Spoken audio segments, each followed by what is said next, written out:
who stole their phones. They were all over, who took away their money, who stole from them.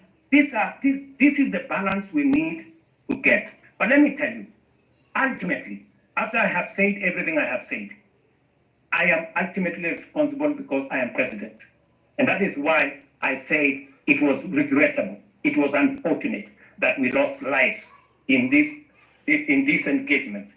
And I have said government is going to assist all the families as to the extent that we can to make sure that we minimize the loss that they have gone through. Let me also say the following. On matters to do with passports, I think we have made a very big step in the right direction to make sure that we deal with the challenge of passports. And even now, we have Kenyans who are looking for jobs abroad. Today, there is a green channel at immigration to make sure that those Kenyans who have jobs abroad can be able to be processed much more easily. Let me also say, there is a reason why we have a visa-free regime in Kenya. And when I say a visa-free regime, it doesn't mean that people come to Kenya for free. That is not the same. It means that we have simplified the process. Today, you will come to Kenya. We have simplified the process because we want to escalate our numbers. And for your information, because of the visa-free regime, we now have a program called ETA. Our numbers for tourism have gone up by 500,000. More Kenyans today have jobs in our hotels. Our hotels in Kenya today are 80% full in many instances. If you speak to the tourism sector, they will tell you our numbers for tourism in 2022 was close to 1 million. Last year, it was 2 million. This year, we are heading to 2.7 million. It is part of the interventions that I have made. It is part of the changing of how do you come to Kenya. Make it easy. Today, you don't have to go to no office. Today, you can get your ETA, pay for it online, and be able to come to Kenya easily. And Kenya is not the only country in Africa that is doing that. We are all doing that. Look at what is happening in Europe. 27 countries in Europe, they don't have a visa between them. They have abolished visa between them. Why would we want to keep a visa regime that keeps business people, that keeps tourists out and makes it much more difficult for them to come and enjoy what we have? For your information, Kenya should not be having 2.7 million tourists. We should be having 10 million. In fact, London has nothing to show. London is blocked, old places. They have 20 million tourists. We should be having 10 million tourists. It is my focus that in the next 5 years, I want to double the number of tourists coming to Kenya by 2027, 2028, and progressively do that. Why do I need tourists in Kenya? I need to create jobs for millions of young people in our country. We need to create investment in Kenya. We need to make sure that our farmers have a place to sell their food, their produce. This is why I am doing the visa free. It is not us versus them. We are looking at our own interest, and that's what I'm doing. Let me also say the following. Many people have asked me why I shouldn't dissolve cabinet. You see, when you sit in the place that I sit, there are many things that you have to think about. And I have given my undertaking this afternoon, that I am in the process of looking at how differently we can be able to reorganize government for it to deliver effectively, appropriately, and I have listed a number of interventions that I believe will take us to the next level, added on to what we were doing. I have also heard from my good sister who said that what happens to the finance bill? Is it going to become law in 21 days? Because that was the biggest beef. And why did I wait until it was too late. Let me answer it this way. Now, let me say that the finance bill today was a victim of many falsehoods and propaganda. The finance bill today was meant to achieve very important things for the Republic of Kenya. Unfortunately, I gave in because the people of Kenya had decided they do not want it, which is okay. But was there a problem with the finance bill? I would want a honest interrogation of the finance bill. For example, it was said that the finance bill had matters to do with increasing money for land rates and land rent and changing the whole configuration. Let me tell you, there is no single sentence in the finance bill that speaks to land rents and land issues. It was not true. It also says that we had put in there taxes that would make it difficult for people suffering from cancer. Let me tell you that, in fact, in this finance bill, we had put there 2 billion shillings to pay for the people who have cancer, who have diabetes, who have hypertension, because under our universal housing program. In this same bill, we had put interventions that would create more jobs.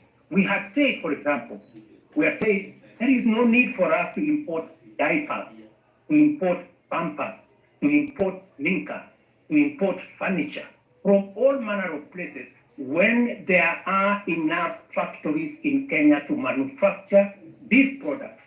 And these products manufactured by Kenyans, hiring Kenyan young people, building Kenyan wealth, we were protecting our own industries so that we can protect our own jobs and give opportunity to millions of young people, of young people to be able to understand, to be able to get jobs.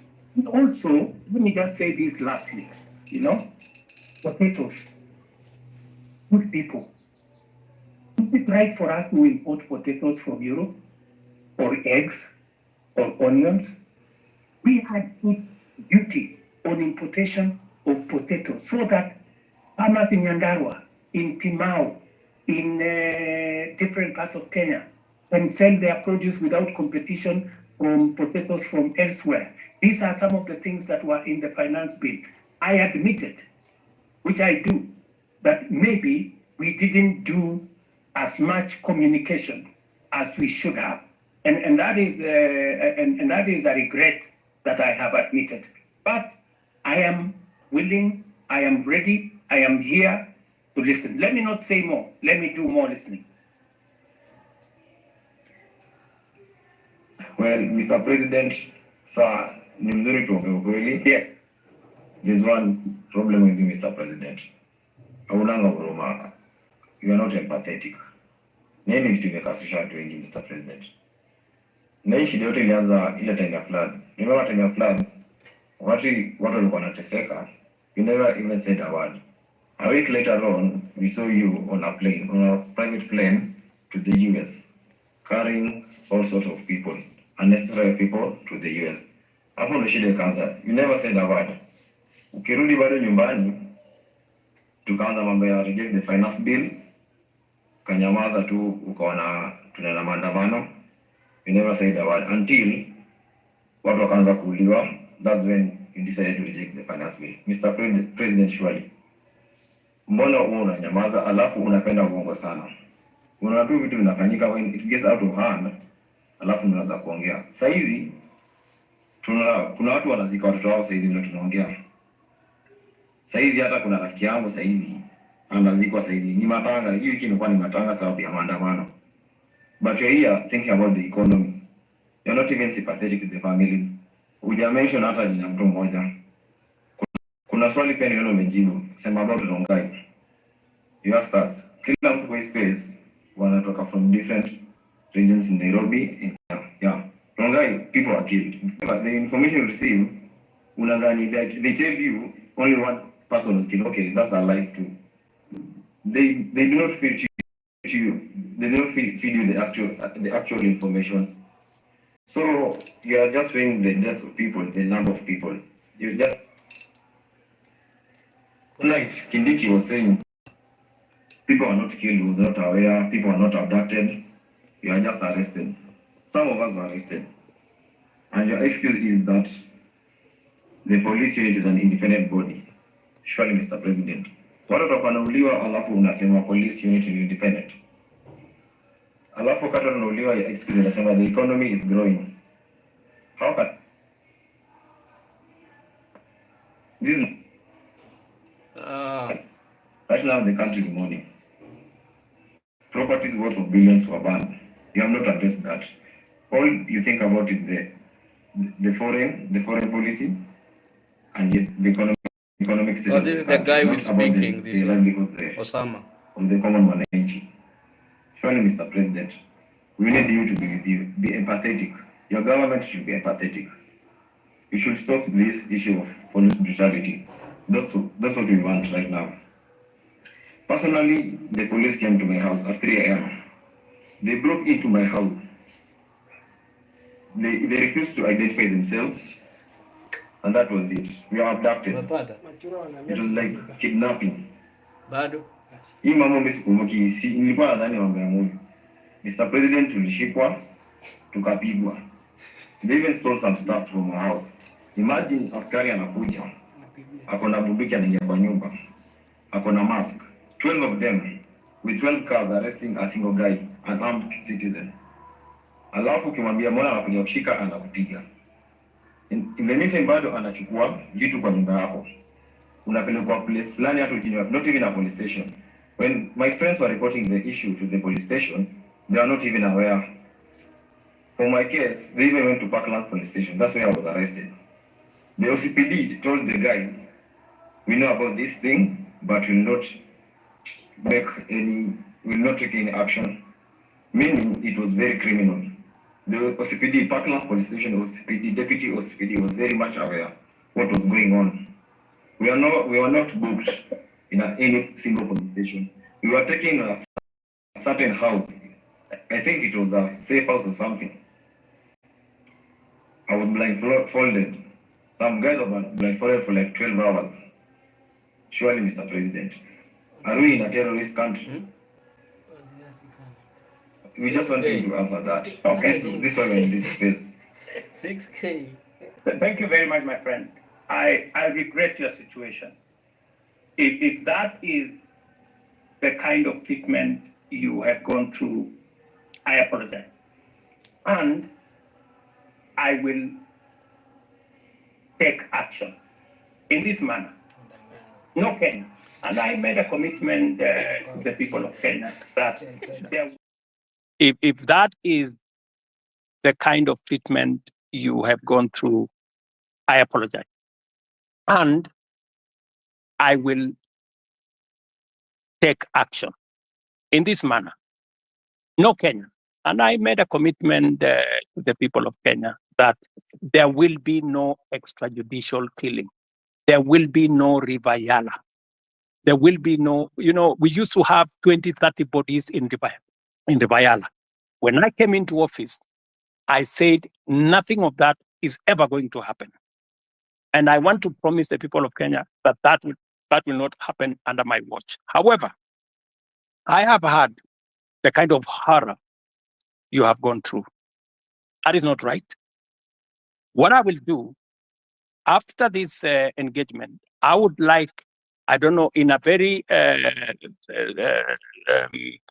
secretive way, if you can send me the details of what happened, I will be able to take action because you don't deserve the kind of treatment that you went through. Let me also say the following. You have talked about empathy. Maybe, people are born differently. Maybe we empathize in different ways. For the case of the floods, I even convened a whole cabinet meeting to just respond to that matter of floods. 3 cabinet meetings. My minister was on the ground. I was myself in Jamaica, in person. I came there in Kiamaiko. And for the first time, my brother, for the first time, normally when people are removed from places, they are brutalized. They are removed and nobody cares about where they go. Nobody cares about what happens to them. For the first time in the history of Kenya, I made sure that every Kenyan who was living in the riparian reserve was given money for alternative accommodation. We paid every Kenyan who left that place 10,000 shillings to be able to relocate away from the danger of the floods that were on the river. I mean, it was the best that I could do in that circumstance. And I promised them that under our housing program, because we now have their list, under our housing program, we are going to consider them the first beneficiaries of our social housing program. I made that commitment in public. If you ask our peers for housing, they already have the data on these Kenyans who were removed from the riparian reserve, who had to be relocated and relocated for their own safety. For your information, we lost many Kenyans who were sleeping there, but they were carried by the floods. And it was the best thing that I could do. I went there in person. My minister was there consistently. I had 3 different cabinet meetings to attend the issue. We committed close to 400 million to make sure that those Kenyans who were in that situation were attended to. Maybe it wasn't enough. Maybe I should have done more. Maybe then I should apologize for not doing more. But to the best of my ability, it is the first time the government of Kenya is providing money to relocate people who have been affected in situations like the one in the flood. Okay, Mr. President, on the issue of Githurai, you said there was only one casualty, which is a lie. Mr. President, acha nikwambie tu kweli. Githurai inasemekana there are more than 200 people who were shot dead. Some wengine hata wajulikani mahali wako saizi, vile tunaongea ukweli saizi. In Rongai, they shot some guys pia, wakakuficha wakakwambia ni mtu mmoja. Na ni ukweli, reality kwa ground watu walikuwa wanauliwa. Ina ni ukweli watu walikuwa wanauliwa. Tulikuwa huko, wote tulikuwa maandamano. Alafu kuna issue nyingine. This rogue cop amekuwa kichapa watu risasi, anachapa watu risasi open air, kila mtu ana camera there. The DCI doesn't do anything about it. Amekuwa all over social media, in the media, but you don't even say a word about him. His name is Murangiri. That killer cop ameua watu. Watu wanazikwa kila siku sababu yake. Juzi ilikuwa last week Wednesday, nilikuwa town. Nilimwona akitembea tu town vizuri along Moi Avenue, very happy, very healthy. He's a killer cop. Nothing has been done to him. Hii vitu tumekuwa tucomplain tangu kitambo. For how long should we be talking about this? About the killer cops?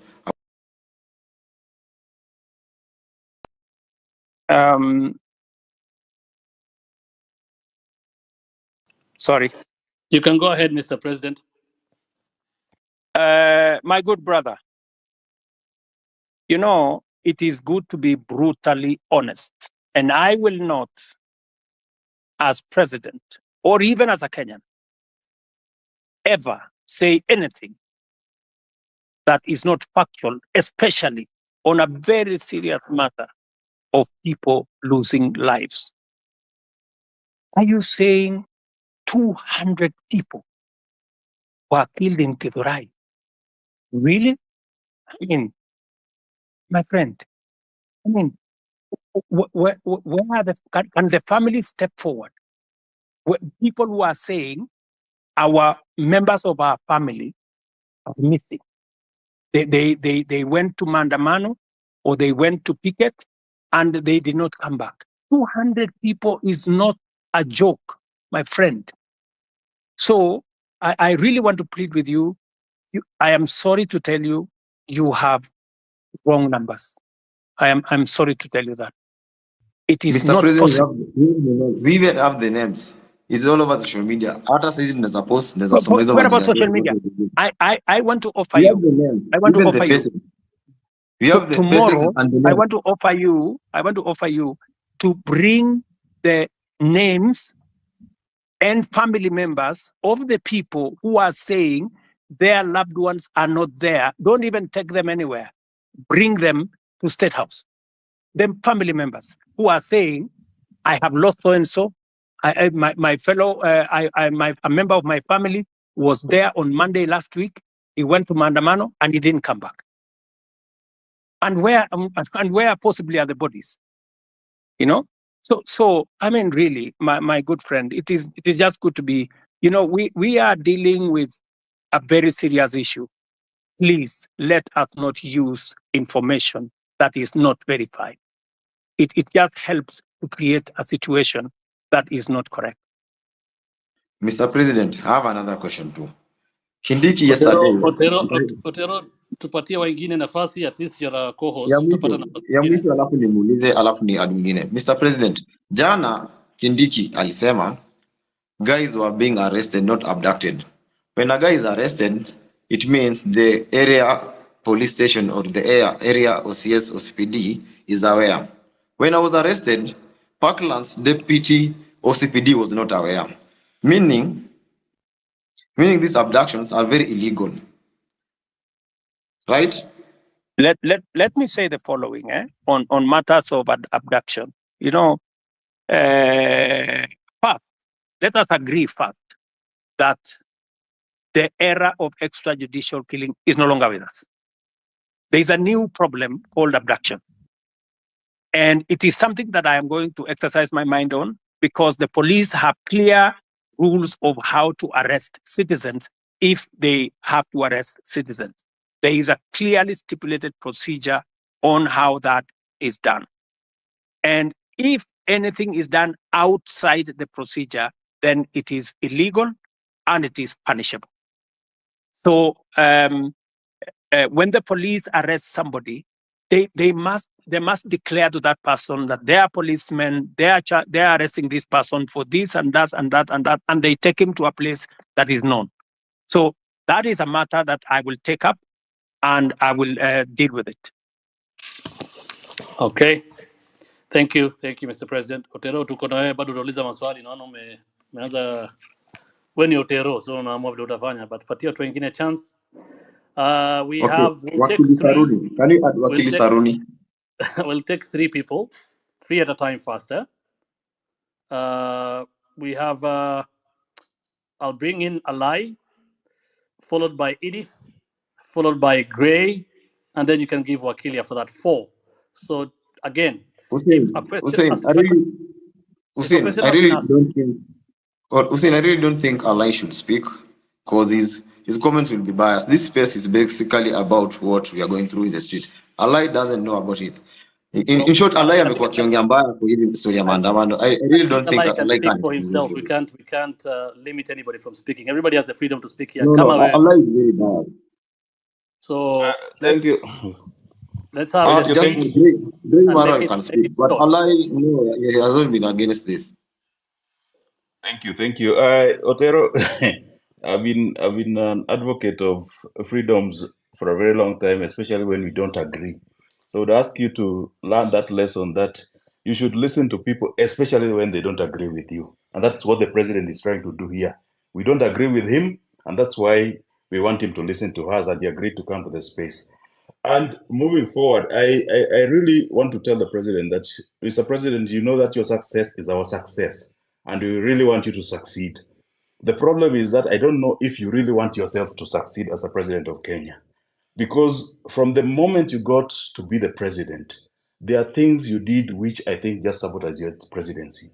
When you decided to say that you are not going to listen to intern doctors, I said, does the president know what he's doing? Because he's touching the hearts of Kenyans. These are the people who spend most of their time in public hospitals. When the president didn't take up the matter of pending bills and tell the counties and the national government to pay the pending bills, you know that one is touching the middle class, the working class. And these are the people who mobilize their children, called Gen Zs.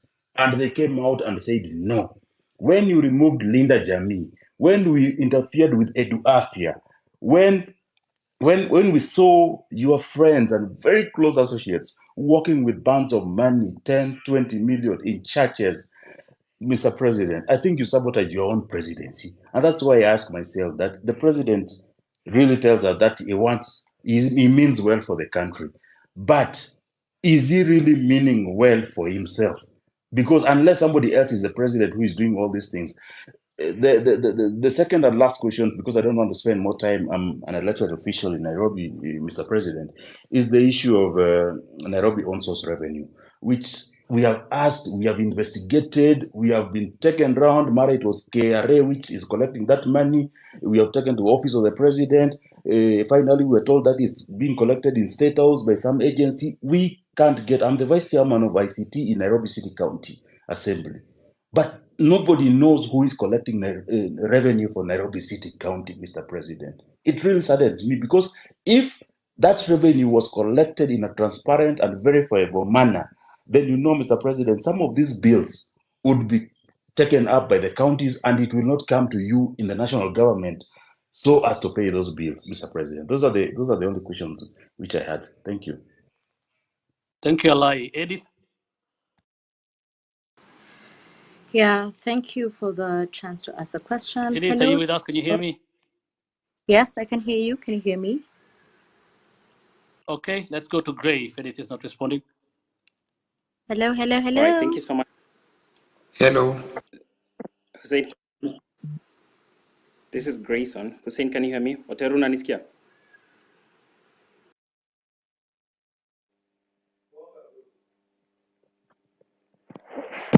I can hear Eddie and I can hear the other gentleman. I'd like to ask my All right, question if you can all hear me. Okay, let's have one person speak. Gray, speak.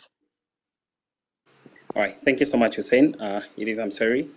So, Your Excellency, my name is Grayson Maro. My question to you is one, and my question is on this very, very emotive and very, topic that we love talking about as a country, which is corruption.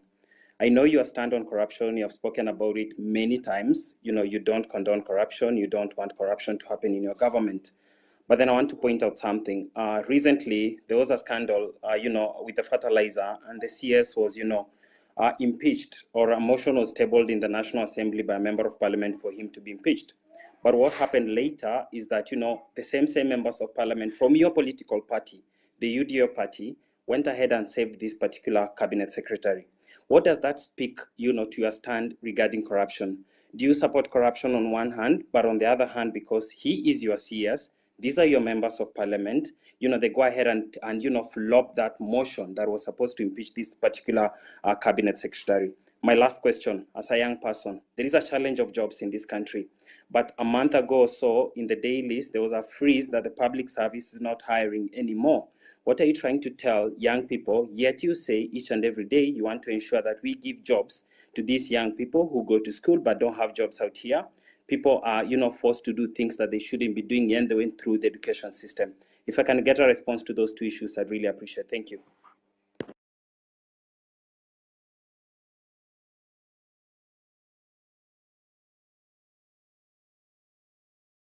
Grayson, Do I unaweza rudia answer? question?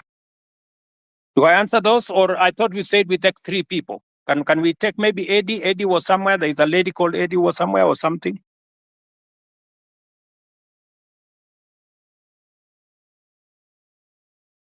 Edith Kimani.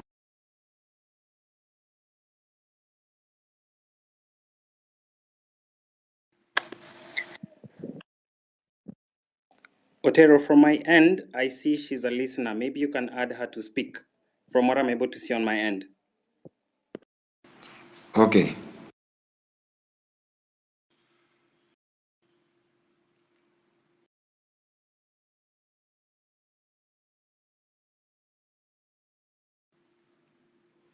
As we wait for the engagement, can I proceed and answer? Yes, please. Thank you very much. Alai has mentioned three things. Mr. Alai, I want to tell you, Mheshimiwa, that I am acutely clear that Even if I don't succeed, I want Kenya to succeed. The one thing that I am very clear about is what do we do to change the status of many Kenyans? Intern doctors. There was a long conversation with intern doctors. I made sure that they were attended to. I met the leadership of the intern doctors myself, finally, and we did make an agreement on how to sort out the intern doctor situation, including I have factored in this budget with their concurrence. When I agreed with them, we were supposed to sort out their arrears in 3 years. I offered to sort them out in 1 year after I engaged with them, and the money is in the budget. As I talk to you, I have even today decided that even with a cut of the finance bill, I will still make sure that they are sorted out. The issue of pending bills. You know, my good brother, we have pending bills in the region of 650 billion. It is the reason why I appointed Mr. Ouko, our former Auditor General, to interrogate all the pending bills for purposes of making sure that we can pay them. In fact, one of the items that I listed this afternoon, which was also in the budget, is a provision for us to begin the journey to sort out pending bills, because it is crippling businesses of people, it is destroying enterprises of Kenyans because government is not paying. The third thing that you have said about Linda Mama or Linda Jamii and Eduafia, I have done 3 things. Maybe the explanation. Let me give you just the explanation Itakata space. on Linda Mama. Am I audible? Yes, you are, Mr. President. Sorry about that. What we are doing is, under our universal health coverage, I promise the people of Kenya that we need to ensure that we don't leave other Kenyans behind. Under our universal health coverage, in which this year we now have a budget for it, we are going to scale up the benefits of Linda Mama. That is why we have brought it, we have scaled it up into universal health coverage. We want it to reach more Kenyans. That's number 1. Number 2, we want to enhance the benefits. The benefits were 2,500 for women giving birth in hospital, in smaller hospitals, 5,000, and maximum of 17,000. We have now changed that. From 2,500, we have moved the benefit to 11,000. And we have moved the upper benefit to 32,000. That is not a derogation. That is an upgrading of Linda Mama. Number 2, Edu Afia. What we are doing with Edu Afia is that we are universalizing the universal health is universalizing insurance, so that every Kenyan, and you know, I made this absolutely clear, and that is why we have changed the law, so that not just the students who are in school, but every Kenyan, even those who are not in school, will now be beneficiaries of our chief social health. We, instead of having NHIF, we are now going to have social health insurance fund, which is going to cater for everybody, to universalize access. So on both cases, Mr. Alai, we are not derogating, we are upgrading and making sure that universal health is available to many Kenyans. Finally, on Nairobi, on source of revenue, I thought I heard the governor say the other day that he had increased it, he had raised more revenue than was ever raised. I'm not sure about that. But I want to tell you that that is a Nairobi County affair. You, Mr. Alai, should not be asking me. The public should be asking you, because you are the person You are the person responsible. You are the representative of the people. You should answer that question. You should be the one to interrogate the county government. It is your responsibility of oversight. It is your responsibility of representation. It is your responsibility of legislation. You should legislate how the county resources are raised. You should oversight the county government to collect it. I just want you to take up your job and do it. Let me, Gray Marwa has asked me two very important questions. Marwa, these are very important questions about corruption. Let me say the following, just three things first. Number one, I said before that corruption must be dealt with firmly and decisively.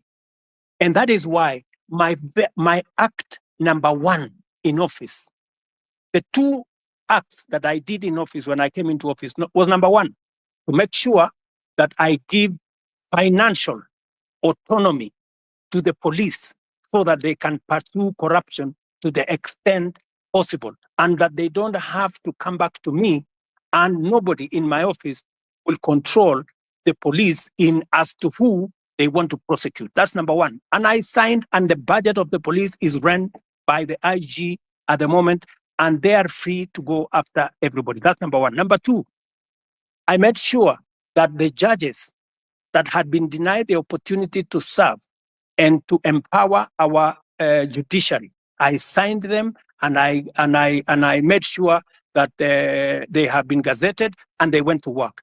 I did not stop there. I have enhanced the budget of the judiciary from 18 billion to this year. I wanted to be at 25 billion. Unfortunately, it may come down because of the finance bill by about $1 billion or so. Number three, I am the president who has sworn in the highest number of judges in 2 years in the history of Kenya. I have sworn in maybe 46, almost 50 judges, because I have agreed with the judiciary that justice delayed is justice denied. And therefore, I want to make sure that becomes the case. Number four, on the specific incident of what happened with fertilizer, I want to tell you, as I tell the people of Kenya, those where evidence has been gathered, sufficient evidence has been gathered, they are in court. The CEO, the general manager, and 7 other staff of the National Cereals and Produce Board are already in court. The minister was taken to parliament to answer for political responsibility, that to make sure that his oversight role was in question. I want to tell you this, Gray, that we are a country of the rule of law. When a person has been, when allegations are made against a person and they are not verified, there is no way that such person can be held to account. But when they are verified, like the case of the officers who worked under the minister that were verified, they are in court. I want to tell you, if a minister, if a principal secretary, if there are verified allegations of corruption against any cabinet minister and or any principal secretary, the day they are taken to court, I will fire them. I will not wait for the court process, because there will be an element of confirmation that these are people who are corrupt. Let me talk about jobs. And you have said correctly that the public service has issued a circular that there will be, there is a freeze on jobs. The public service has a freeze on jobs at different levels.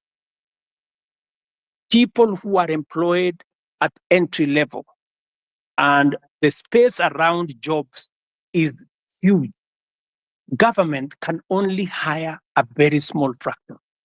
My intention, my plan is to make sure that government facilitates the economy, facilitates the private sector, facilitates the entire enterprise space to create more jobs. It is the reason why I made a deliberate commitment to the people of Kenya when I went for the elections And I said, I will focus on creating jobs. And if you want me to explain to you the areas where I am focused on creating jobs, I will. If you want me to tell you how many jobs I have created in the 2 years that I have been in office, I will tell you, from housing, from digital jobs, from going to manufacturing, all the way to export of labor. I will tell you how many jobs I have created, and I have every intention to make sure that as many Kenyans as possible have an opportunity to have an income so that they can contribute meaningfully to the development of our country. Thank you.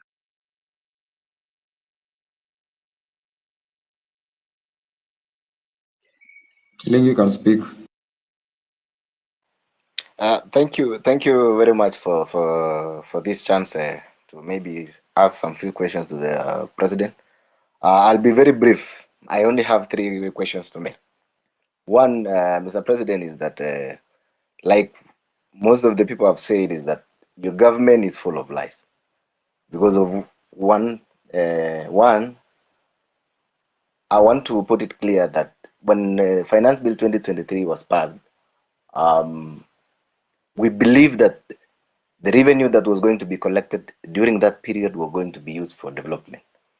Personally, I come from a Masab constituency, and on February of last year, the CS for Transport, Bonamurkomen, came to Kabiet Shrines and promised us that there is a road down there that's going to down from Kurgung to Chepterway, coming down to Kapkatembu. He said personally that since that this is a road that was left midway by the contractor, he was going to send the contractor in a record 3 months to be on site so that the road can continue so the contractor can start the construction. Up to now, we still haven't seen that. So that basically tells you that that is a liar. Number 2, I think the Gray has talked about the issue of fertilizer. You've said, Mr. President, that if you find that there is a case against the said minister, you're going to fire him. There is a case that has been filed by the Law Society of Kenya against the Minister of Agriculture. If kindly, we can tell the minister to step aside so that, trying to investigate someone who is in office becomes very hard. So let the minister step aside so that we can continue with the investigation. Number 3, I would want to talk about the arrogance that is in your government. I have heard Mr. President say that the issue of Finance Bill 2024 was, I think it was packaged in a way that maybe you should have done it better. Yes, you should have done it better. The reason being, the people you sent out there, since like the MP for Molo, on the issue of the motor vehicle levy, at some point in the TV, he told people that, if you cannot be able to pay that, just leave your vehicle at home. That is the arrogance that was being displayed. The leader of majority in parliament, Kimani Ichung'wah, even went out on a podium, said that, that these are the Gen Zs, they come with the phones, they go to KFC, they go, and then they come with an Uber. That is the arrogance that fueled all this anger that you're seeing in people. And then lastly, on the issue of, I come from, this generally this region of Uasin and maybe Nandi and Uasin. There was an issue of the Finland scam that happened. There's a case in court. Parents paid for the money. The case is dragging in court. So actually, what you saw in Elred, I think it's more of, it wasn't even more finance bill. It's the anger that has been building up. It's been building up. So people were really angry because they've paid, people sold their land. The issues are still there. Nobody's talking about. We have a case that is in court. It can drag to 5 years. So what happens with the money that is been lost, that someone was going to go to school tomorrow or by next year, maybe they would have graduated. So I think those are the issues that I have. I want you to address in regards to the areas that I have mentioned. Thank you. Wakili Saroni can speak.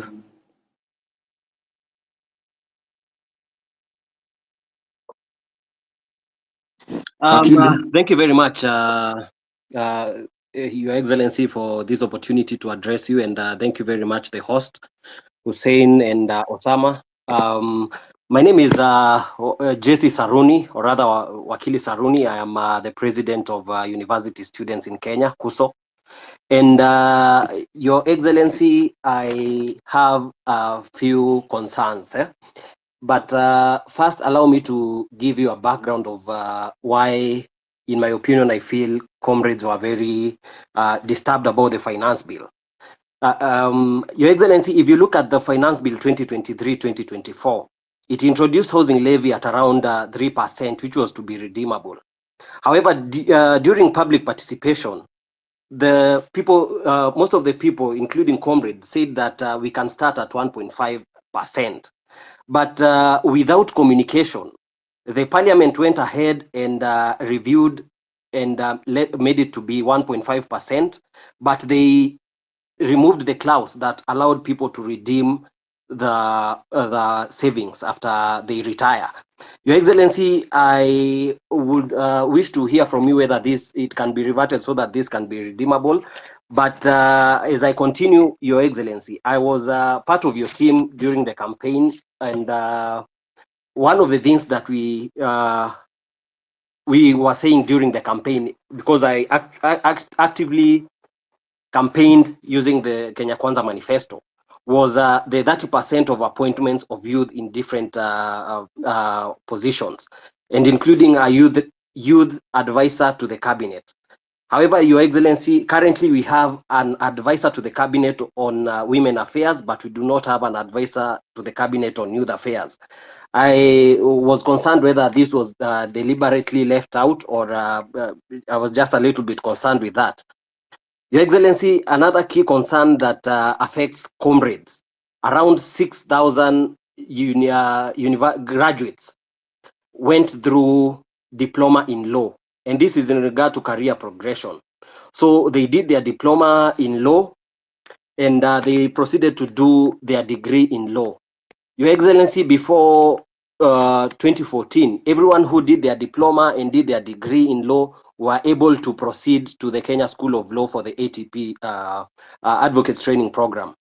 But the laws were changed in 2014, and this affects around 6,000 university students who are working in law firms and getting underpaid. And I am happy to see that the president of LSK, who is very passionate about issues of youth, is also here. Your Excellency, there is an amendment bill in Parliament that is on the Speaker's desk and has stayed for so long. Your Excellency, this is something that is under the office of the Attorney General. And with the indulgence of the Attorney General, I believe this thing can be, we can find an approach where this thing can be addressed, of course, through the office of the Attorney General, so that these comrades can stop the suffering. They are not able to proceed to self-actualization, because most of them would want to become advocates of the High Court, but they are not able due to that change in the Act of Parliament. Your Excellency, another concern is on students and youth leadership. Wakili, I really hate to do this, but please, we've only gone through 5 questions. I think there are so many people wanataka kuuliza Okay, maswali. just one more. Kindly, we agreed. Yeah, please, kindly. Okay. Your Excellency, in regards to university students and youth leadership, you can see that we have the National Youth Council, which is constituted. It's supposed to hold elections. And I feel, Your Excellency, the youth feel that they have not been able for a long time to represent their grievances, because they are not able to elect their leaders directly. And this goes back even to the University Amendment Act, which introduced the delegate system, which I feel that the universities have found a way to maneuver so that they make sure that the students who are elected are students who they can be able to maneuver and manipulate. Your Excellency, finally, on the issue of branding, the projects that our members of parliament and all other people has the aspect of when the projects are complete, people tend to brand their names on these projects. Your Excellency, these projects are financed by taxpayers, and it is the request of the young people and the youth that when it comes to branding, we would rather have these projects branded that they have been financed by the Kenyan taxpayer. I will leave it at that, Your Excellency, and thank you very much. But of course, there is the issue of mental health. I appreciate we cannot exhaust all these things in one sitting, but I'm looking forward to more engagements in other platforms. Thank you very much, and I'll leave it at that. Thank you. The final question of the three ni ex-councillor. Good evening, everyone. You can hear me? Yes, yes, please go ahead. My first request to the host and the co-host, please do not give the elected people the chance to speak, one of them a lie and me. You can hear me, Osama? Can you save the time? Elected MPs, any elected official should not take this chance apart from the president. So thank you very much for the time. I have two things more. I don't want to repeat a lot of things I'm saying. In the meantime, I just want to address the president. Number one. Mr. President, si watakujua huyu askari amekuwa kiwa watu kwa maandamano atashukua siku gani? Kwa vile amekuwa kirom freely tangu last month amekuwa tu all over the city. Tulikuwa tunataka kujua atashukua siku gani? Kwa vile ilikuwa inasemekana amekuwa hivyo tangu kitambo na sio wa kwanza. We just need answers about him. Thank you. Okay, he will answer. He will answer that. Plus, Councillor. Councillor, finish, please. Thank you. Yeah, my question is to the president. Why is it that the things you're asking about today are not new things? They are things you did promise in your campaign, and the other time you are being played with videos of you saying the same thing. You had to find a way of not listening to those videos. The one thing that you promised us, one of them is corruption. Your people around you, you've addressed this one. You can't tell me out of the 100 people you have around you, 90% are corrupt or have story of corruption, and you are doing nothing about them. I'm a medic by profession, and the issue of NHIF, which is moving now to shift. I read the last 2 days of millions, 300 millions, another 900 million today, disappearing to wrong or fake claims. I'm wondering, if the change from NHF to SHIF, will it improve or just another way to get more money for people around your circle to buy houses, buy big cars, and laugh at us? Now, Mr. President. Ex-councillor, please. Those are about two questions. Now, let's have the president answer. We don't have a lot of time. We have watu wengi. They need to ask questions to the president. Please let the president respond to that. If we get a chance, another chance, utauliza hiyo swali ya tatu. Tafadhali. Very much. Thank you very much, good people. Let me start with the gentleman. I didn't get his name from Osop. And that gentleman says, we have too many lies flying all over the place. Let me just state, let me just put it clearly. So many people have spread this story about William Ruto not telling the truth or making fake promises. I made a commitment to the people of Kenya that there will be a hustler fund. Today, there is a hustler fund that takes care of 2 million Kenyans. I made a commitment to the people of Kenya that fertilizer is going to come down. It has come down from 7,000 to 2,500. I made a commitment to the people of Kenya that we will have a housing program. Today, 103,000 houses are being built with 160,000 young people, real people, engineers, architects, quantity surveyors, plumbers, technicians working. I made a commitment to the people of Kenya that we are going to sort out matters in the education sector. Today, we have hired the highest number of teachers in Kenyan history in one time, 56,000 teachers. I made a commitment that I am going to sort out the mess that was in our universities. Today, ask any vice chancellor. With our new funding model, we have sorted out the challenge that was there in our universities. Today, lecturers are being paid. No university today is about to close down. When I came into office, most universities were teetering on being closed because of debts. I made a commitment to the people of Kenya that I am going to implement universal health coverage.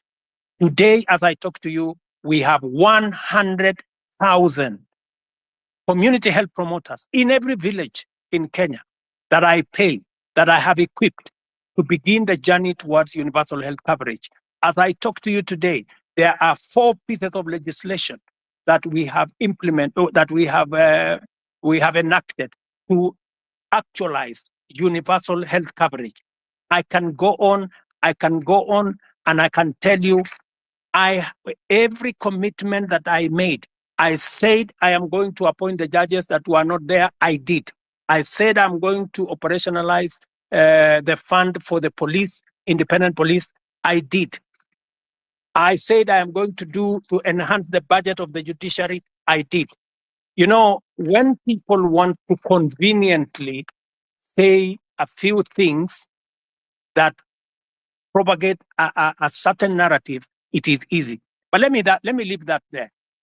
Let me go back to the Mosop Kurgung story.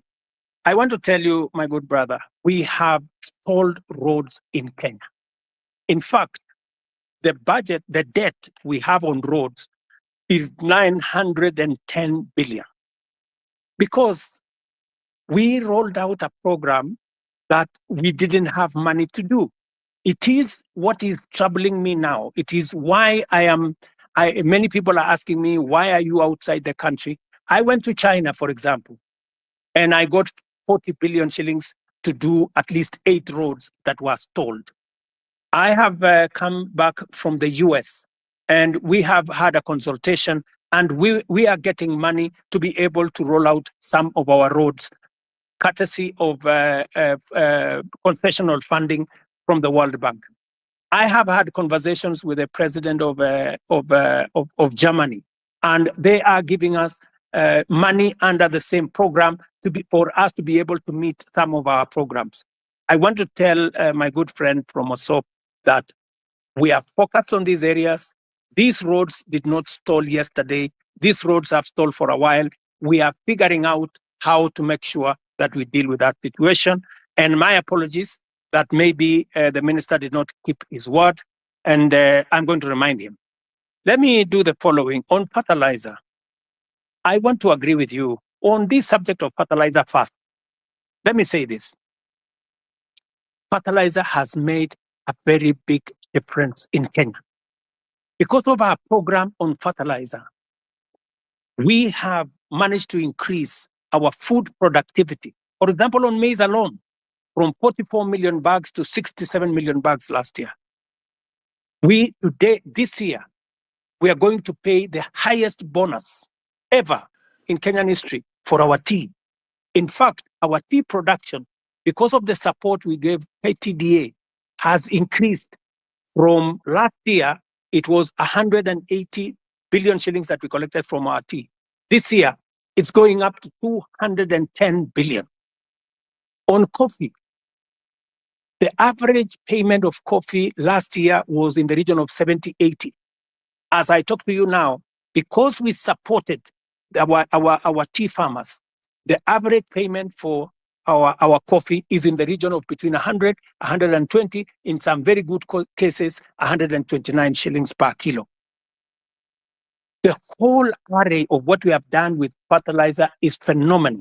And therefore, I understand when somebody like my friend from Morsop gets annoyed when there are people who want to sabotage a program that is making a very big difference in Kenya. And that is the reason why I didn't delay 1 minute. When this issue of fake fertilizer came into the public, all the officials that were involved in it at the National Cereals and Produce Board were charged.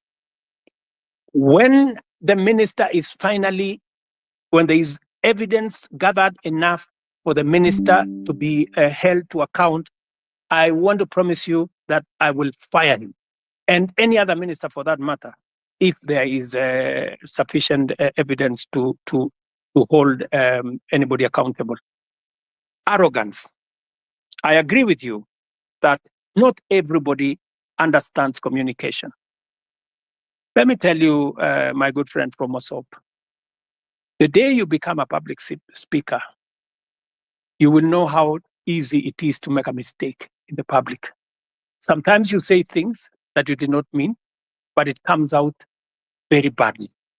So whether it is the member of parliament for Molo, the member for parliament for Molo is a young man. I can tell you that young man is doing his very best. In fact, when I made him the chair of finance committee, many people told me he was too young. I shouldn't have made him. But I wanted to test also young people. And I wanted to mentor young people. And I want to say, he has made mistakes. But I want to tell you that young man is bright. He has a bright future. He made mistakes. I will apologize for him. Maybe he said what he shouldn't have said. But they are among the young people I am mentoring so that they can become leaders tomorrow. Same case with my friend Kimani Ichung'wah. In fact, after he made that statement in, I think it was maybe in Baringo or somewhere, I called him. I told him, look, this is not how to engage the public. If you follow the next day, he had managed to correct his statement. And he had done, an about turn of some sort. Because let me tell you, my good friend from Mosop, I have also one duty as a leader in Kenya. I have a duty to mentor other leaders. They will make mistakes. They will demonstrate, maybe some arrogance, maybe either inadvertently or in whatever manner. But partly, it's because of inexperience, partly because of not a fair understanding of things. But I sometimes will want to take responsibility because these are members of my team, and I will correct them. Let me also say about what you said about the Finland story in Eldoret. It is really unfortunate that people sold property, land, livestock for their children to go to Finland. I wish I could go to court and tell the court to jail these people.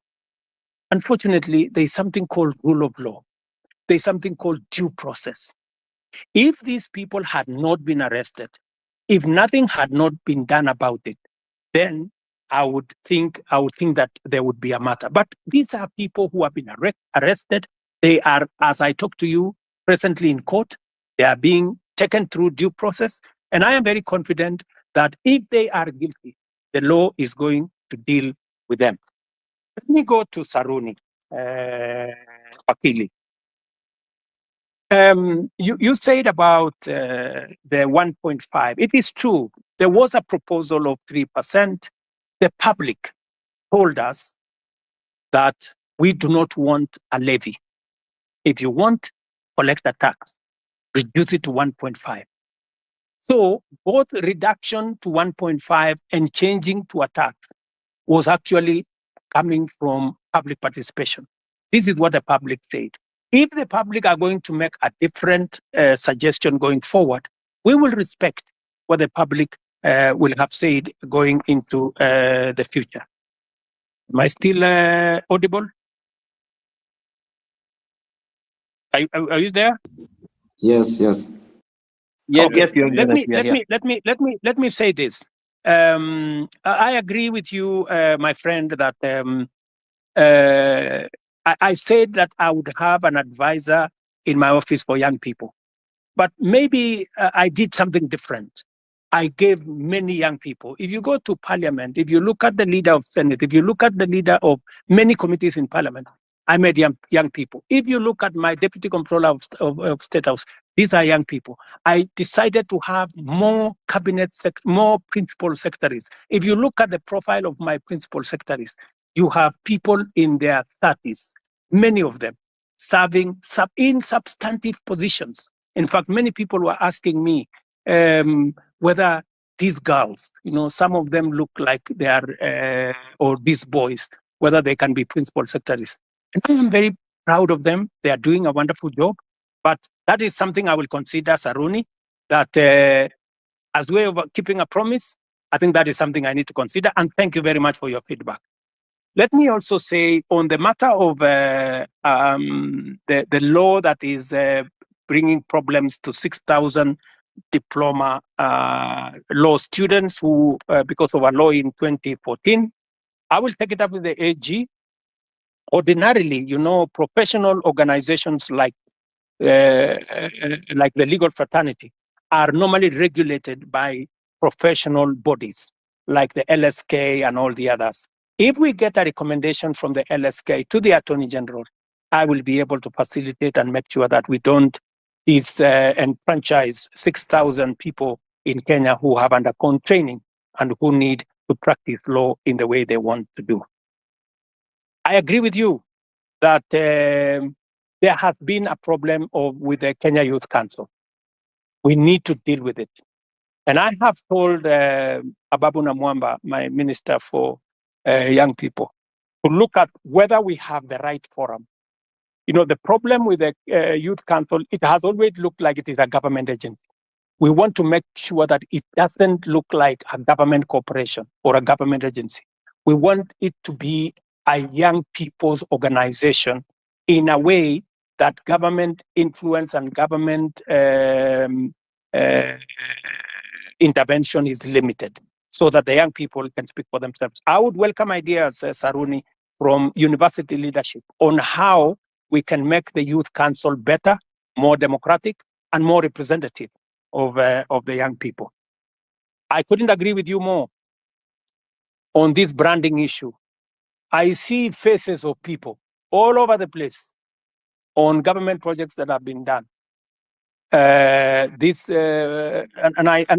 think it is made to look like they did it with their own money. I agree with you that this branding, if it costs public money, it should stop.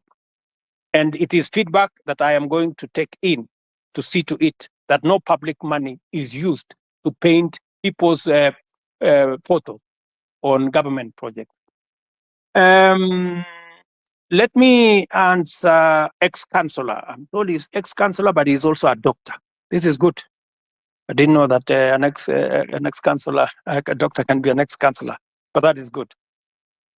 He has asked me about the NHIF and the transition to SHIF. Let me tell my brother, I didn't get his name, that the reason why we are shifting from NHIF to SHIF is because NHIF is limited. NHIF only captures a small section of our society. It is my intention, as I made a commitment to the public, that every Kenyan must have two things: must have access to healthcare and must have access to health insurance. We must make sure that those people, even those who cannot afford NHIF, because there are many people who cannot afford the 500 we are paying at the moment. And that is why we have brought in a means testing system, so that the people who cannot afford the 500, we have now reduced it to 300 under the new program. And even those who cannot afford 300, the government of Kenya is going to pay for them, so that no Kenyan will go to hospital, whether they are suffering from hypertension or cancer or diabetes or whatever. Either they get treatment because level 1, 2, and 3 are free, or they can go to a referral hospital and there is an insurance system through SHIF, that's the social insurance that is going to make sure that their bills are paid. So, and let me tell you, one very important addition to this program is the digital health platform. The biggest problem we have had in NHIF is the digitization process. We lose a lot of money because of collusion between hospitals and staff at NHIF. In fact, you saw in the public media that there are hospitals that have more accountants than medical officers, because they are gaming the system. We have now standardized all tariffs. There is no way you can be treated by malaria in one hospital and you pay 1,000, and treated for malaria in another hospital and pay 100. We have standardized, whether it is public, whether it is private hospital, we have now standardized treatment. That is what happens world over in countries that that understand how to manage matters health. So this is a comprehensive program. It is one program that will change the face of Kenya. Kenyans will no longer have to sell their land, sell their property to go and pay for hospital bills. We will, all of us, stop these harambes and the public collections that we are collecting to go and deal with people. So, my good friend, this is the plan. We have gone through it with Parliament. We have enacted 4 pieces of legislation. It was my plan to launch it on the 1st of this month. Unfortunately, because of the challenges we've gone through with the finance bill, we have shifted it to begin 1st of October, but the process of registration has already started. I think we are on day 4, and already over 100,000 Kenyans have been registered.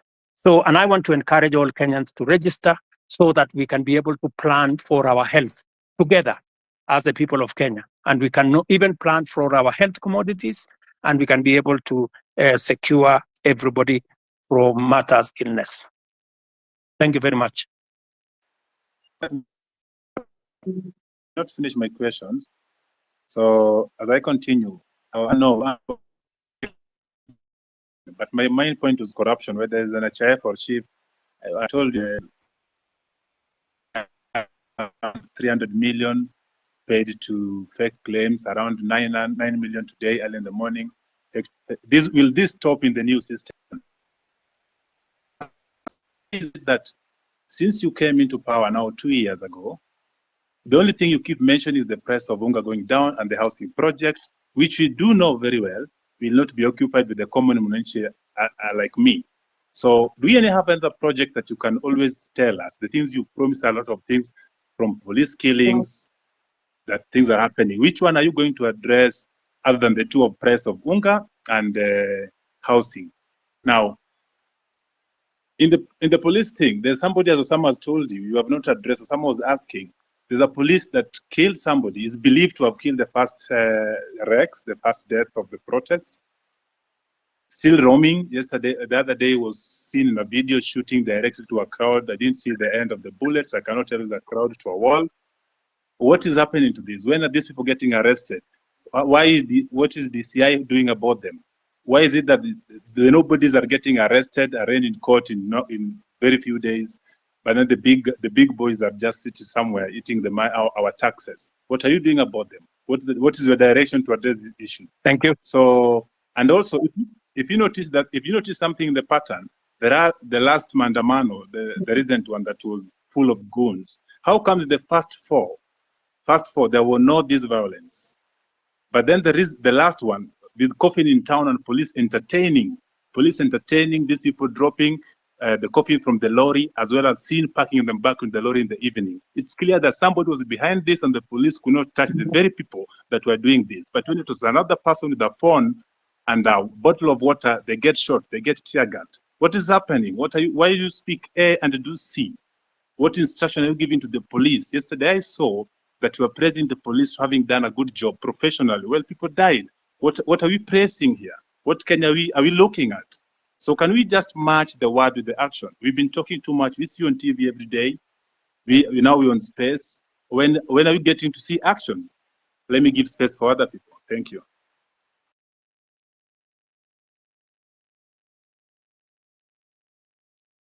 Also, Mr. President, have you tried to reach the families of those who were shot dead by the police or injured by the police? Even a single one? Have you tried to reach even their mothers? Thank you very much. Let me just speak to 2 of the things that you have.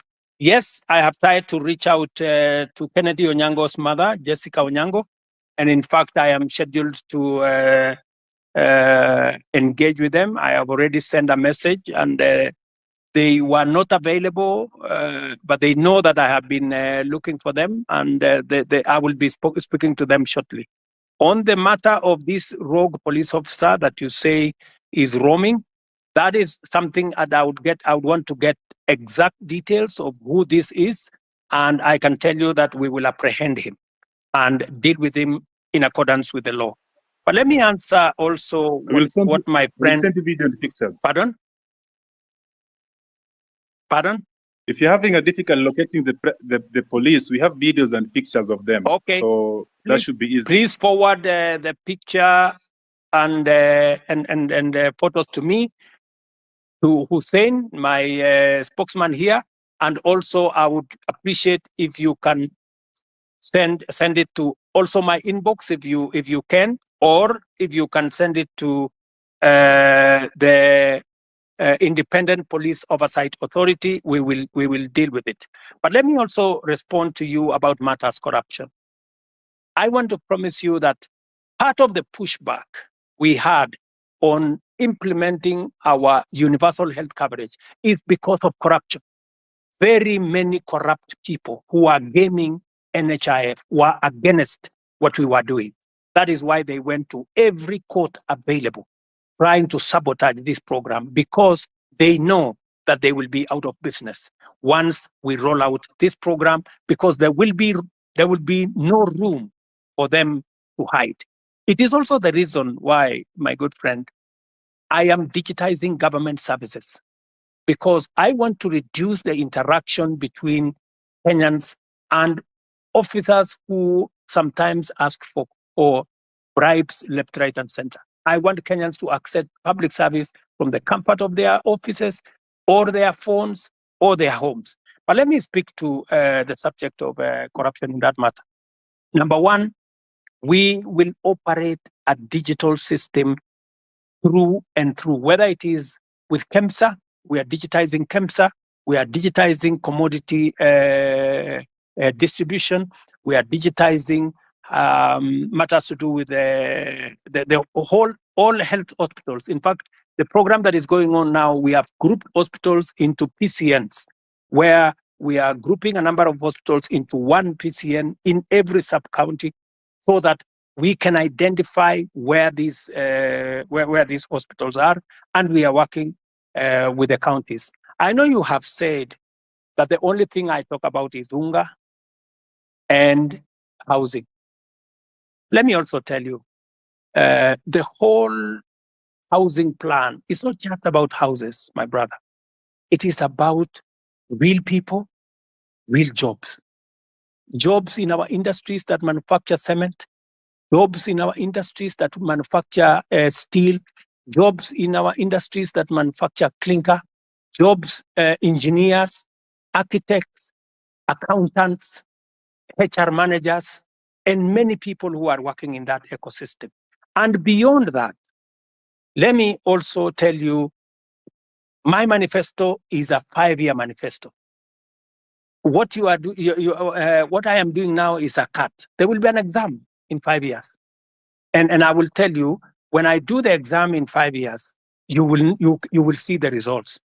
Number two, beyond what I am doing on the space of jobs around housing, I am actively doing a big program on digital jobs. I was in Ruto the other day, launching with CCI a digital hub that is hiring, as I talk to you today, 5,000 Kenyans in Ruiru. I challenge you, you can go to Ruiru tomorrow to CCI, you will find them working. And they are not the only ones. We have 140,000 Kenyans today who are working in different parts of Kenya, in TVETs, in ICT hubs, who are not working before I came to office. Today they are working because I have a very clear plan on digital jobs. When I talked in my manifesto about digital superhighway, it was not a write-up. It was not an essay. It was something that I intended to implement. As I talk to you, we are rolling out fiber optic using our power lines across Kenya.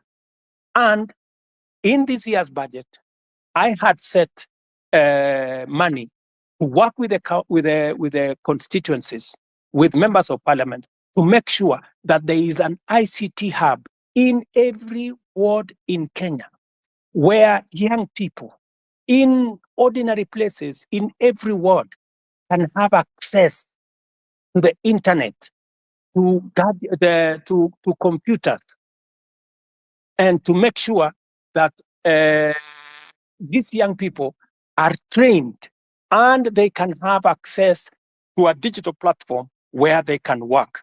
As I talk to you, listen to me carefully, 149 to be exact, 1,000 young people who you can contact today are monetizing their talent on the digital platform, working under the program that I have set up. So it is not just housing, it is not digital jobs only. Let me also tell you, today, because of the program that I have rolled out on matters to do with export of our labor, as I talk to you, last year, 120,000 Kenyans went to work abroad in different countries. I've had a good sister there say, what is the president doing in Germany? What was the president doing in America? I want to explain to her simply, what was the president doing in France? We are signing 19 new bilateral labor agreements that will give an opportunity for Kenyans who want to work abroad, an opportunity to export their talent. I'm talking about engineers, I'm talking about accountants, I'm talking about HR managers, I'm talking about workers in different fields who want to go abroad.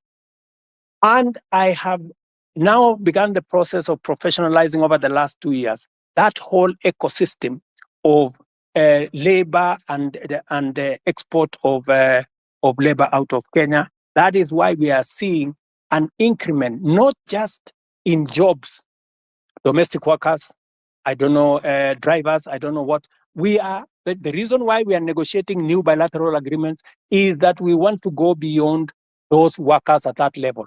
We want to export skilled labor, we want to export professionals, and we are creating the ecosystem for that to happen. In fact, if I tell you now, if you go to www.neaims.go.ke, you will see that there are 400,000 jobs on that platform. Different kind of jobs from different countries. We are now trying to make sure that those jobs will not be 400,000, they will be 1 million, and they will be largely, as we conclude these bilateral agreements, bilateral labor agreements, they will include many professional jobs, many skilled jobs. And I want to challenge the young people listening to me on this X forum, that is an opportunity. You can go to eCitizens today and check whether what I am telling you is true or not, whether those jobs exist or they don't. And I want to challenge everybody to go to that space, because that is one of our strategies. In fact, I saw on a Friday when there was a demonstration, one gentleman from my village was interviewed, and he said, the president has failed us because there are not many jobs in Kenya. The problem is that so many people are still going abroad to look for jobs. Little did that guy know from my village that I am the one who facilitated those who have gone abroad. It is part of my strategy to create opportunities. Let me finish by saying, in this year's budget, the whole trajectory was about manufacturing. How do you create local jobs, my friend? The days when we just used to say, oh, we are going to grow the economy and the economy is going to create jobs, that is gone. We have to be deliberate. Housing, I know how many jobs I'm going to create in housing.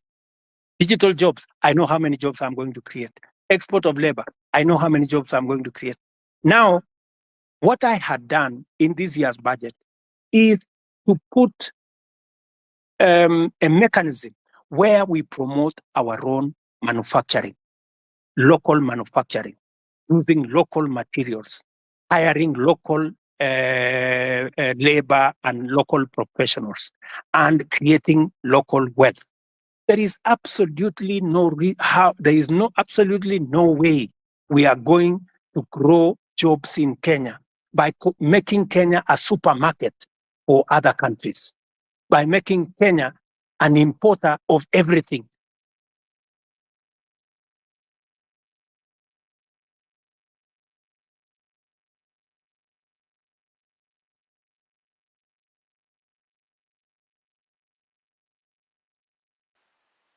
We can't hear you. You are done. He's done. Omondi. Okay, one last question. One last question before I give somebody the mic. I'm seeing several questions flowing to me. It's also mine.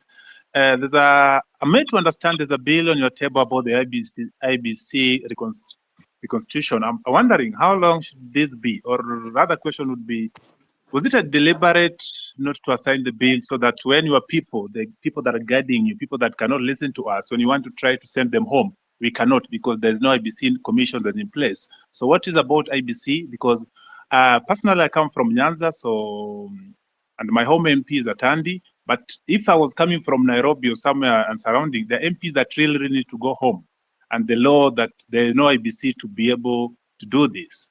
Because they have been arrogant, playing catch. Parliament just passed the bill. It has found its way to my office. And I want to tell you, I will be expeditious. It will not go beyond Tuesday, and the bill will be signed and gazetted so that we can proceed with the process. I am just keeping it within the law.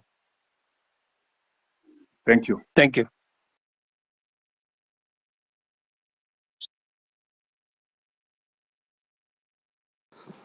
Okay, thank you, Mr. President. I think we can get another. I'm having issues with my phone. I don't know why. Amenifanyia ile kitu. So let's get. Hi guys, can you hear me? Osama, can you hear me?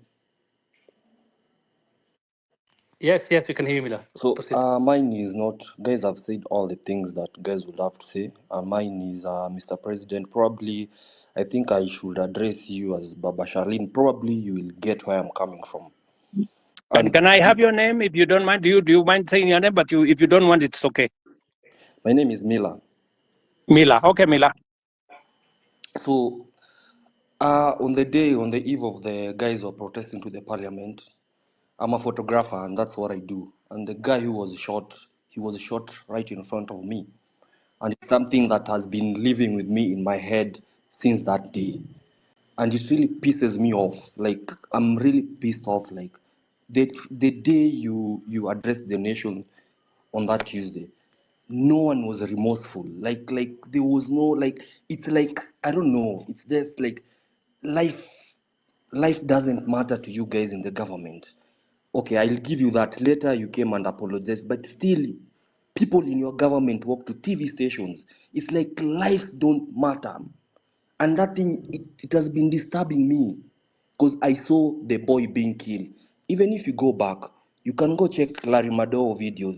He traced how the boy was. He was carrying nothing. Like literally, he was carrying nothing. I know you've spoken about this over and over, but my question is, and it's not even a question, mine is probably just go back and reflect. You are a father, you are a granddad. How would someone feel when the child is dead?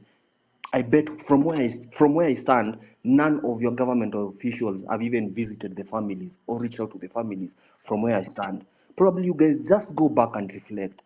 Do we really matter as people who elected you? Like where do we stand? Where do we stand as young youths? Like the guy called Rex, he was a guy, basically, was a guy who was born in 2002. Now he's dead. How does the mother feel? And some of your officials work in TV stations, go on social media, and they're like, wanajipiga kifua, mtu anajipiga, and that someone was fucking, someone died. It's painful, Mr. President. And I'm talking this because I saw the boy dead. I even have the videos when the boy was shot. All I'm asking is, let's have empathy.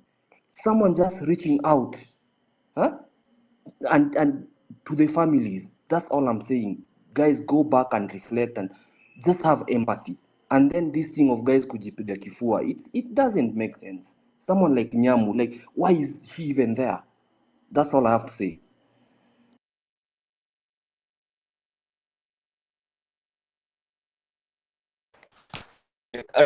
Kuongea manze. Sijui kama mtanipenda kiasi. Juu ni mtu vibaya sana. Yeah, speak. So kitu ya kwanza mi sijui kizungu stop.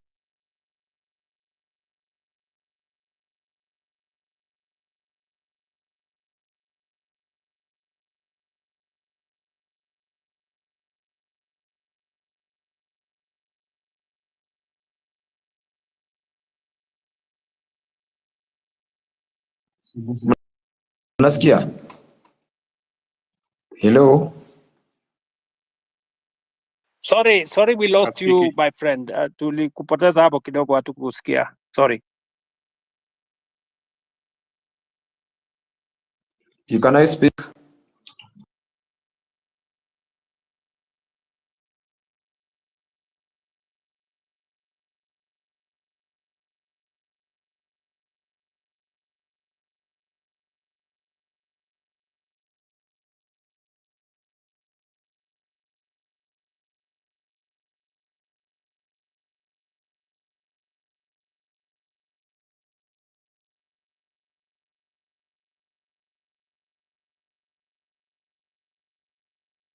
Sorry, good people. I don't know whether are we still online? I don't know whether are we there? Yes, we are online. Yes, I can hear you.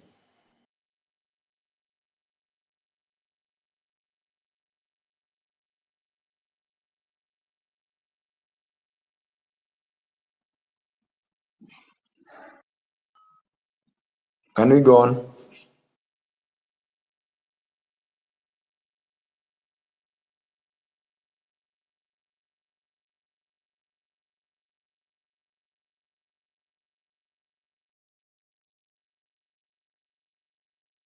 I'm sorry, I can't hear anything. I don't know whether are we on? Yes. Yes, we are on I your think end. there's nobody asking question. Perhaps I ask as we get out on the board. Maybe I'm talking too much or asking too much. Forgive me for that, but nobody's speaking. Another question is not another question that I've seen people saying or asking you rather to don't reshuffle the cabinets or the CS, moving from the one ministry to the other. You've seen that one before. What you are seeing is just transferring competence in one field to another department or another ministry. Please get new faces. You have a lot of people around you. You have a brains behind you. When I was growing up, when I was young, in the time of Kibaki, I used to associate being a minister with some smart people, and you are one of those people in your sport back then. Suddenly, this day, you have people. The best they can deliver is just abuses and too much, too mouthy. Can you just bring us new people that are going to work? As recent as yesterday or 2 days ago, one of your peers came out to tell us that the money we've been contributing for the injured and those we lost in this struggle was waived by Kenyatta National Hospital and other public hospitals. She came late. The person that was in charge has been doing an excellent job. Hanifa keeps everything better than the government. Every detail of spent,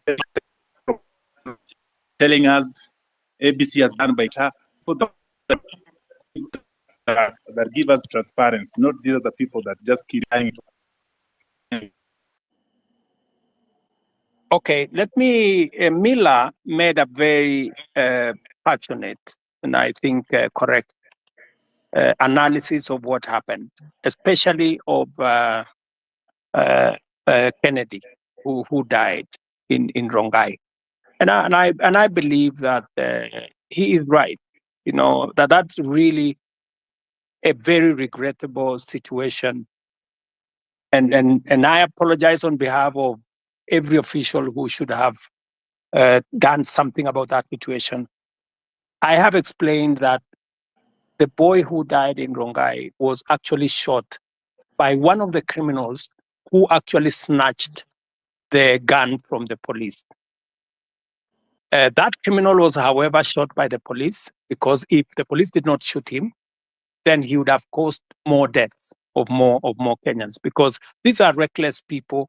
Sometimes some of those people are not even in their correct level of senses, and therefore it is regrettable. And I agree with you. It is really unfortunate that you watched an incident that's going possibly to affect your life for a long time.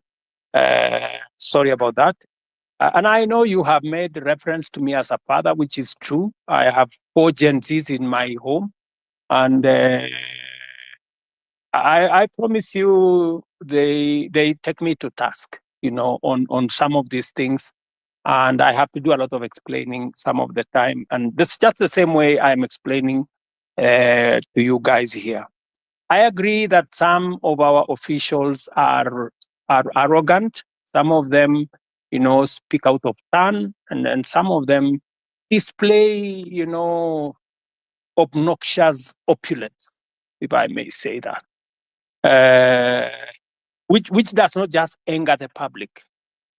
Sometimes I call in some of those people and I give them a piece of my mind, because even Nyamu, I have had occasion to sit her down, and tell her, I mean, she needs to change what she's doing.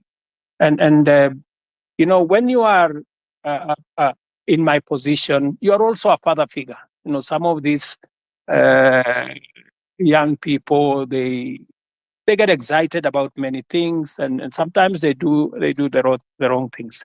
And I want to tell you that I know somebody here mentioned Karen Nyamu. Karen Nyamu is a girl I've had to sit her down sometimes and tell her, look, she needs to do things differently. So I agree with you that, but I have also undertaken, I have said, I know what is cutting, I know what's going on, and I have promised that I will be making changes. I know you have said that I should not make changes. I should clean the slate clean.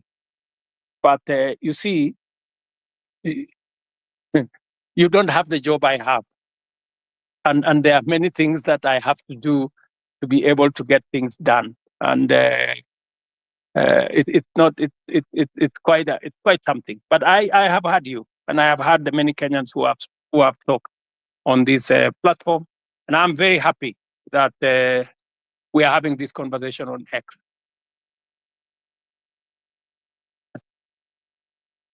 So let me, I don't know, because I had promised that I would be here up to 5.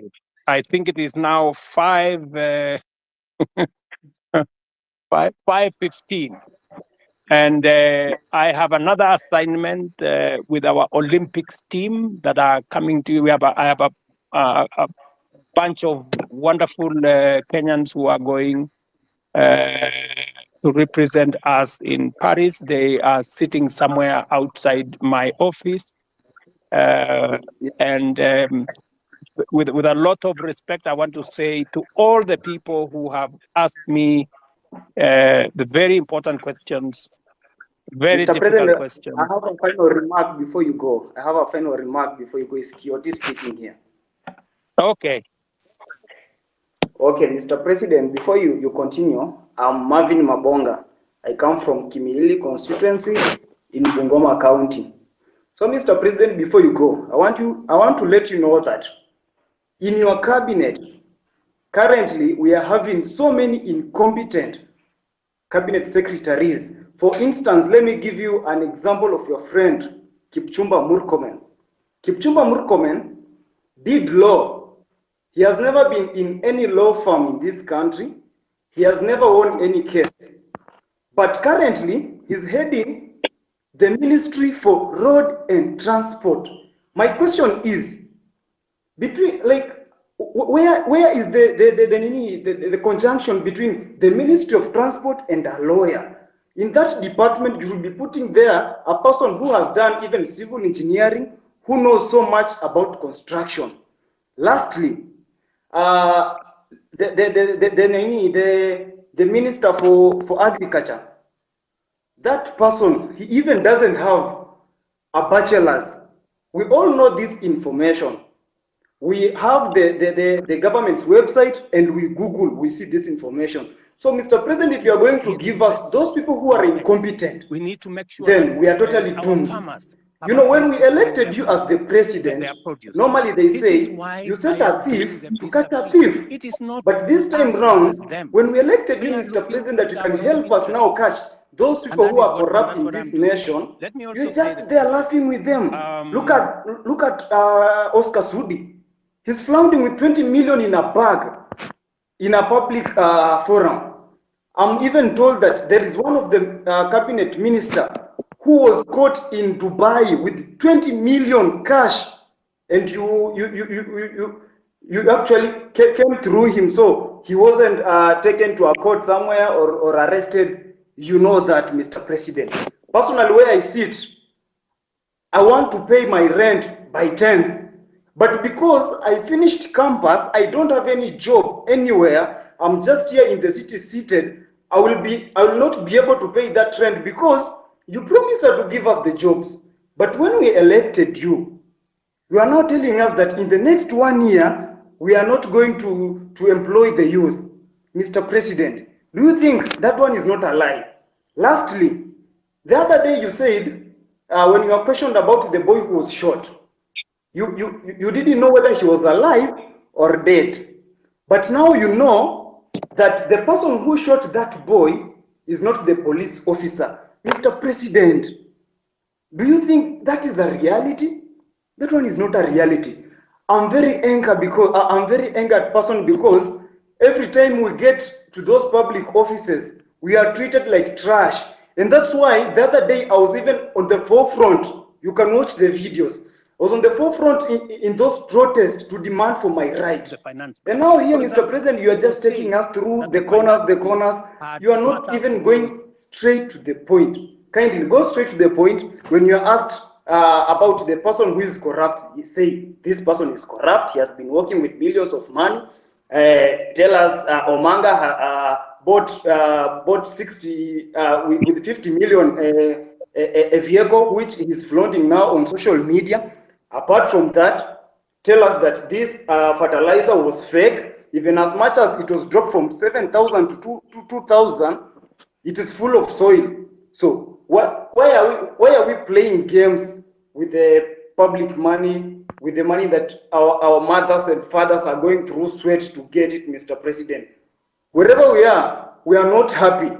And of course, if these things are going to happen this way, then come 2027, we are going to come out in large numbers, Mr. President.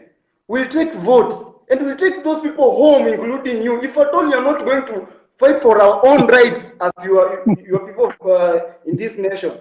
Thank you so much. I'm very angered, Mr. President. Thank you. Thank you. Thank you, my friend Martin. I understand your anger, and you are perfectly in order to be angry because the situation where you're in out of university without a job is something that I have lived through myself. In fact, when I finished university, I did not get a job until I was elected as a member of parliament. But that's not for another day. But let me tell Martin that next week, for example, as part of our housing program, just hold on. As part of our housing program, we will be hiring 3,600 professionals like yourself. I want to challenge you, Martin. There will be an advertisement next week for engineers, architects, quantity surveyors, and many in the construction field, because we are looking for people who are going to work with our professional firms in our housing program. Let me also tell you, Martin, that we need to separate the issues that are correct and the issues that are fake news. The issue of some minister being found in Dubai, I don't know, last week, with $200 million or something. is fake news.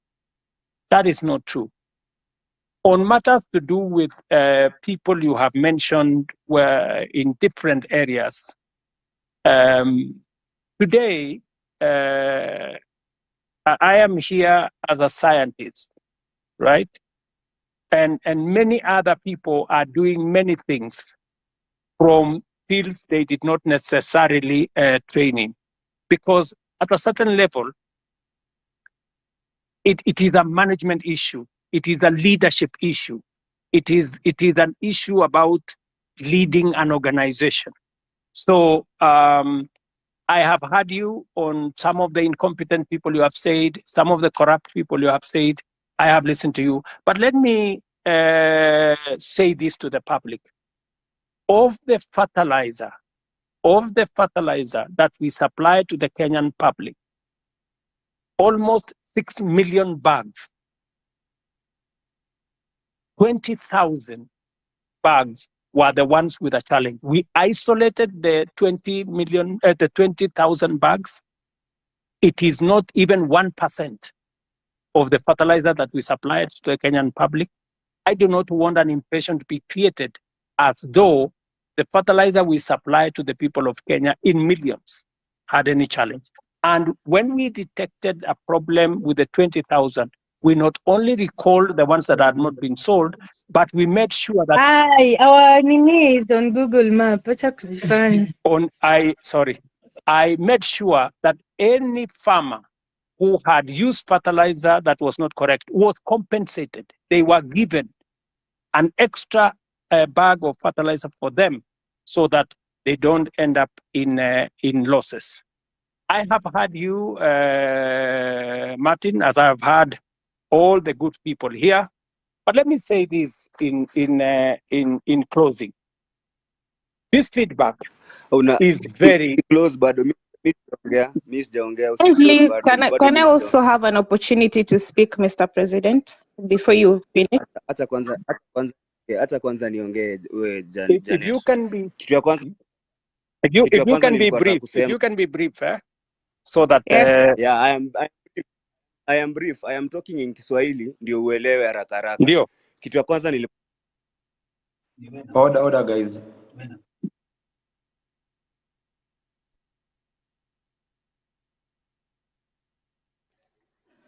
Is anyone speaking, or can I speak? Osama? You can speak. Okay.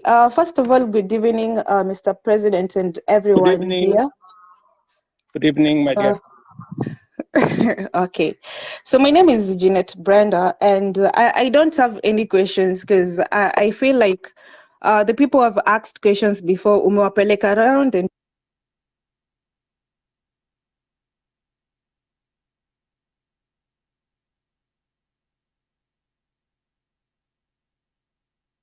Okay, sorry.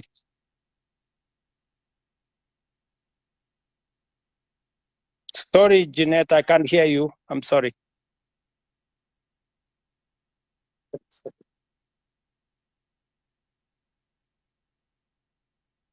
You're on mute, Jeanette. Maybe we'll get one more, then the president closes. There was one more person who really wanted to speak. Now, if I may, you go ahead, please. Yeah, so good evening, and thank you, Mr. President, for agreeing to come to address the nation here on space. So I have two questions I'm going to ask really quick because of time.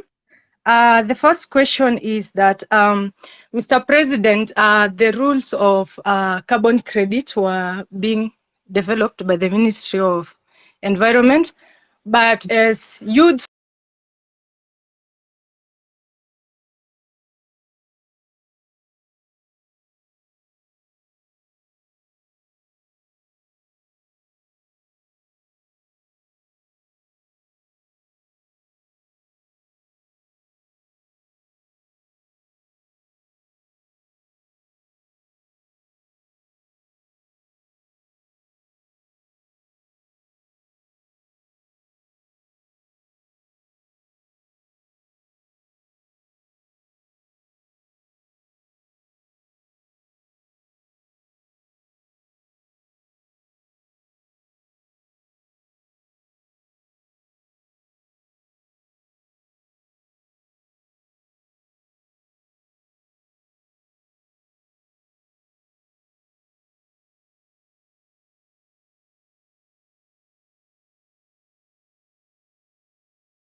Okay, guys, sorry, I think the whole system came down somehow. My technical team here could not put it together.